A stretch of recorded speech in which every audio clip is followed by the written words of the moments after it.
In this episode, let us talk about something a little bit more challenging. Life is good even when it hurts. We all say life is good when things are going our way.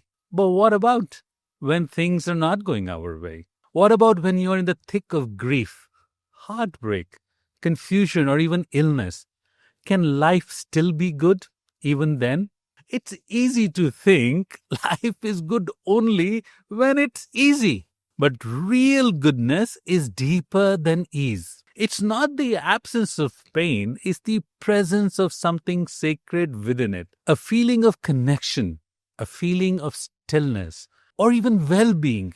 Years ago, I found myself in Greece, on a beach in Porto Heli, not as a teacher or as a speaker, but as someone who was trying to heal. I had come from a difficult period, one that cracked me open emotionally and spiritually. I remember walking on the soft sand on the morning, and it was my birthday.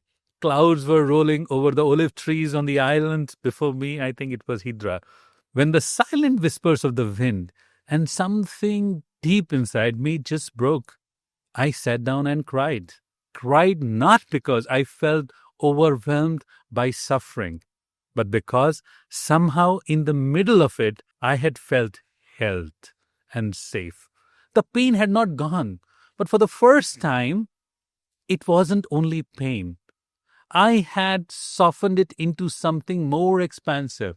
There was grief and grace. There was loss, but also now light.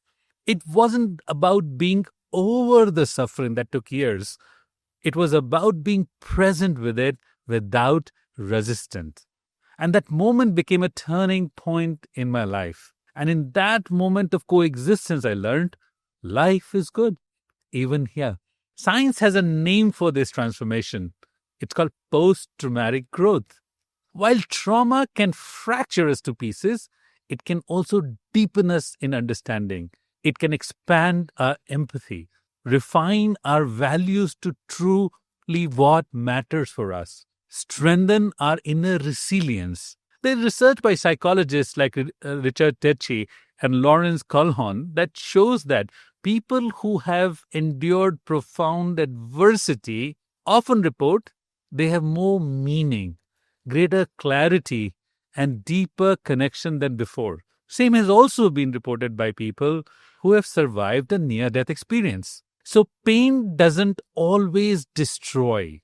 Sometimes it initiates something beautiful. And the brain miraculously can rewire, not just to recover, but to expand and grow. No, this is not the romanticization of suffering. It's a recognition of its sacred potential.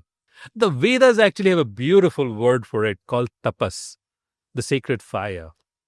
It's the heat of challenge that burns away illusion or maya. Tapas is not a punishment. It's a process of deep purification.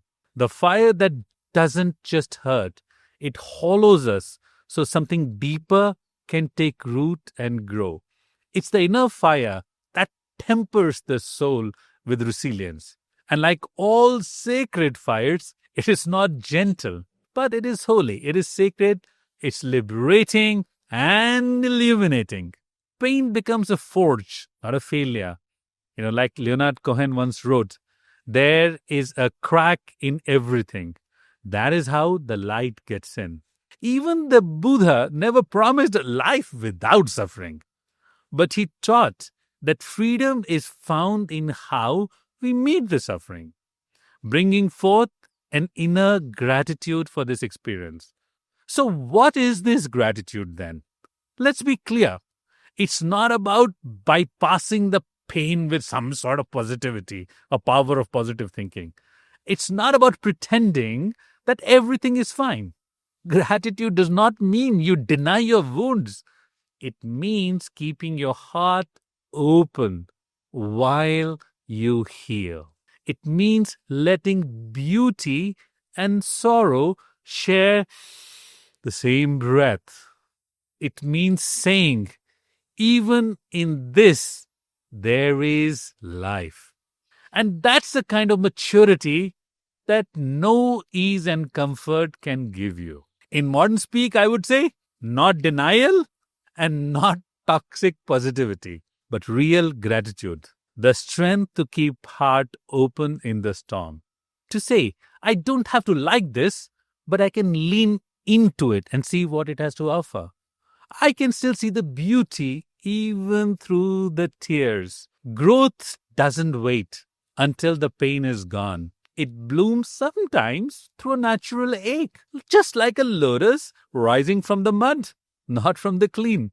One of my favorite poets, Rumi, once said, the wound is the place where the light enters you. So wherever you are today, if you're walking through something hard, if your smile feels forced, if your strength feels thin, this, my friends, is not a detour. Don't worry. This is a part of your becoming. And somewhere in the quiet center of your pain, there is still a thread of goodness, of wholesomeness. Not surface level, not feel good maybe, but so deep starting of something. I will leave you with some contemplations and reflections then can help you integrate this learning. What does your current pain want to teach you? Not fix, but reveal that you haven't seen yet. If your heartbreak were a teacher, what would he be whispering right now? Take a listen.